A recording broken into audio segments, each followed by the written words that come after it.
அனைவருக்குமே வணக்கம். சற்று முன் கிடைத்திருக்கக்கூடிய ஒரு மிக மிக முக்கியமான செய்தி ஒன்று வெளியாகியுள்ளது.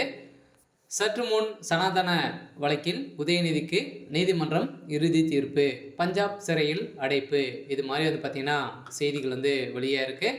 ஏற்கனவே உதயநிதி ஸ்டாலின் அவர்கள் பார்த்திங்கன்னா துணை முதல்வர் ஆனந்திலிருந்தே ஒரு மிகப்பெரிய அவருடைய வாய்க்கோலப்பாலே அவருடைய தலையில் ஒரு மிகப்பெரிய திமுக தலைமையகத்துக்கு ஒரு மிகப்பெரிய இடியாக தான் நிறைய நெருக்கடியை கொடுக்கும் விதமாக தான் சனாதன வழக்கில் உதயநிதி ஸ்டாலின் அவர்கள் சந்திச்சுட்டு இருந்திருந்த நிலையில் இப்போ சனாதன தர்மம் குறித்து ஒழிப்பு பேச்சு உதயநிதி ஸ்டாலின் மீது புதிய வழக்கு பதிவு பார்த்தீங்கன்னா இப்போ மீண்டும் இந்த சனாதன வழக்கில் சூடு பிடிக்க ஆரம்பித்திருக்கக்கூடிய நிலையில் தான் அங்கங்கு மக்கள் அனைவருமே உதயநிதி ஸ்டாலின் அவர்கள் பார்த்தீங்கன்னா அடித்து விரட்டப்பட்ட சம்பவம் பெரும் அதிர்ச்சியை ஏற்படுத்தியிருக்கு.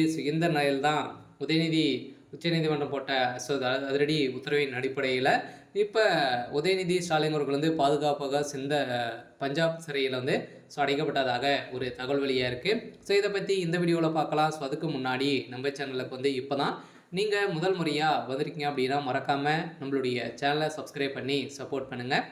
வாங்க வீடியோக்குள்ளே போகலாம். பார்த்தீங்கன்னா ஏற்கனவே உதயநிதி ஸ்டாலின் அவர்கள் டெங்கு மலேரியா போல் சனாதன தர்மத்தை ஒழிக்கணும், அப்படி இந்து மக்களை பார்த்திங்கன்னா ஒட்டுமொத்தமாக ஒழிச்சிடணும் அப்படின்ற மாதிரி பேசியிருந்த நிலையை தான்.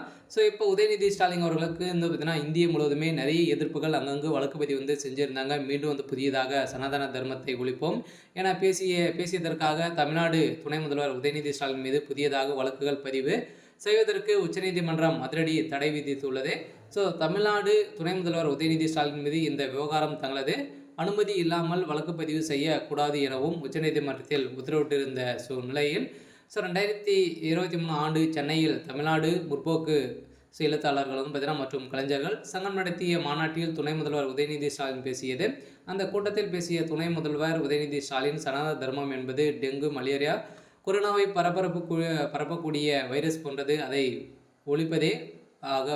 ஒழித்தே ஆக வேண்டும் அப்படின்ற மாதிரி உதயநிதி ஸ்டாலின் பேசிய சம்பவத்தின் அடிப்படையில் இந்துவாக சாதாரணர்கள் கடும் எதிர்ப்புகள் தெரிவித்திருந்தனர்.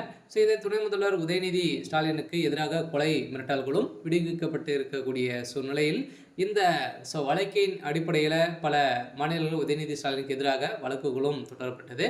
இந்த வழக்குகள் நிலுவையில் இருக்கக்கூடிய நிலையில் உதயநிதி ஸ்டாலின் தமக்கு எதிராக அனைத்து வழக்குகளையும் ஒரே நீதிமன்றத்தில் ஒருங்கிணைத்து விசாரிக்க வேண்டும் என தொடரப்பட்ட வழக்கின் அடிப்படையில் இப்போ பார்த்தீங்கன்னா உதயநிதி ஸ்டாலின் அவர்களுக்கு நிறைய எதிர்ப்புகள் வந்திருக்கக்கூடிய நிலையில் தான் இவருக்கு பஞ்சாப் சிறையில் இப்போ அடைக்கப்பட்டதாக ஒரு தகவல் வெளியாக இருக்குது. ஓகே.